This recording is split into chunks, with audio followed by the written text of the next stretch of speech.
and welcome to the Bible for Worship at St. Paul Lutheran Church on this fourth Sunday of Easter, when our Gospel reading is written in the Gospel according to John, chapter 10, verses 1 through 10. Jesus said, "Very truly I tell you, anyone who does not enter the sheepfold by the gate, but climbs in by another way, is a thief and a bandit. The one who enters by the gate is the shepherd of the sheep. The gatekeeper opens the gate for him, and the sheep hear his voice. He calls his own sheep by name and leads them out. When he has brought out all his own, he goes ahead of them, and the sheep follow him, because they know his voice. They will not follow a stranger, but they will run from him, because they do not know the voice of strangers." Jesus used this figure of speech with them, but they did not understand what he was saying to them. So again, Jesus said to them, "Very truly I tell you, I am the gate for the sheep. All who came before me are thieves and bandits, but the sheep did not listen to them. I am the gate. Whoever enters by me will be saved and will come in and go out and find pasture. The thief comes only to steal and kill and destroy. I came that they may have life and have it abundantly." The Gospel of the Lord. Thanks be to God. Comings and goings, gates and pastures, shepherds and gatekeepers and thieves and bandits. Oh my.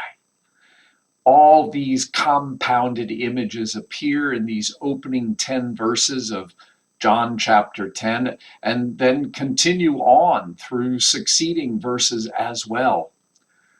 John sees in what were originally probably a number of different metaphors or parables or figures of speech, a rich tapestry, a productive collection of images that all revolve around sheep and their care, shepherds and their protection and leadership of the flock, thieves and bandits and those who threaten the flock.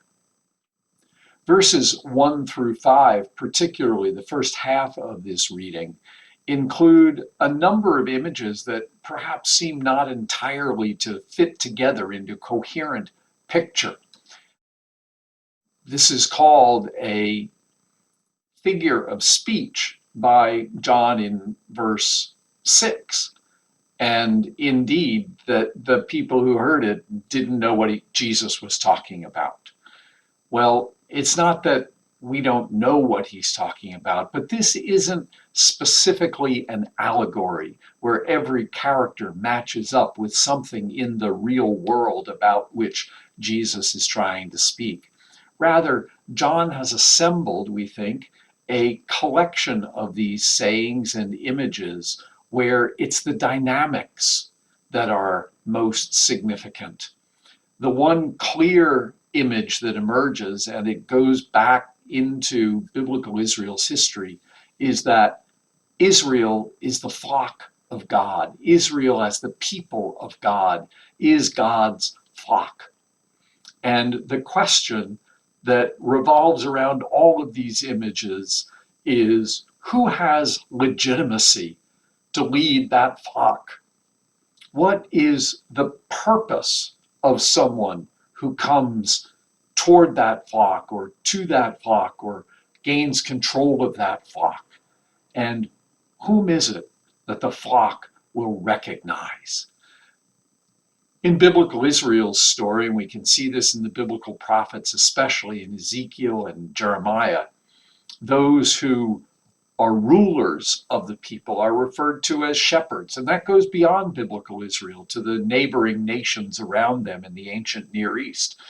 Kings, rulers, were often referred to as the shepherds of their people. And here, as we move toward the great saying just after this passage of Jesus saying, I am the good shepherd, we pause along the way, or John does in his presentation of this, to say in verse 7, Jesus saying, I am the gate. Jesus is the gate. Jesus is the one who protects the sheep and through whom people might gain access to the sheep. Jesus, who is of Israel's God. We've seen that already in chapter 8 in the great debate over whether the one that Jesus calls his Father is in fact the God of Israel. And John is convinced that's absolutely true. Jesus comes from God, who is the Father both of Israel and of Jesus. And all who came before, Jesus says, were bandits and thieves. Well, who was it that came before in ruling Israel? It was the Persians. It was the Greeks. It was the Romans, all of whom were empires despoiling the people of Israel, as the story here says, stealing, robbing this people. All stole from them and all claimed their life.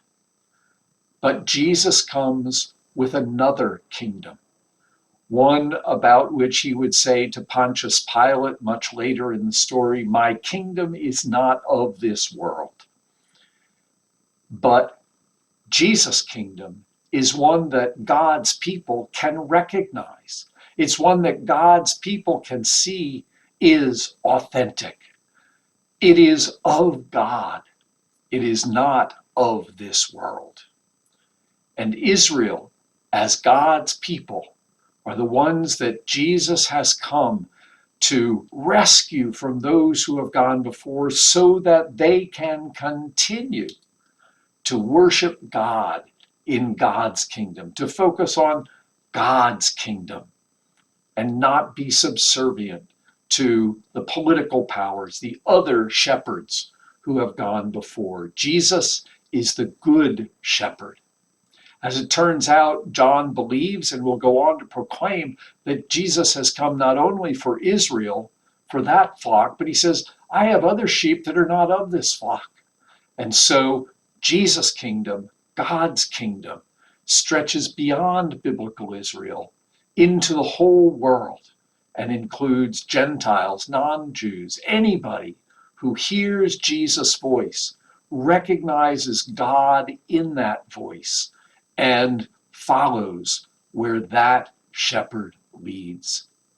In that sense, Jesus is both the shepherd and also the gate, the way into the pasture of God's kingdom for those who were not already in his day part of God's people.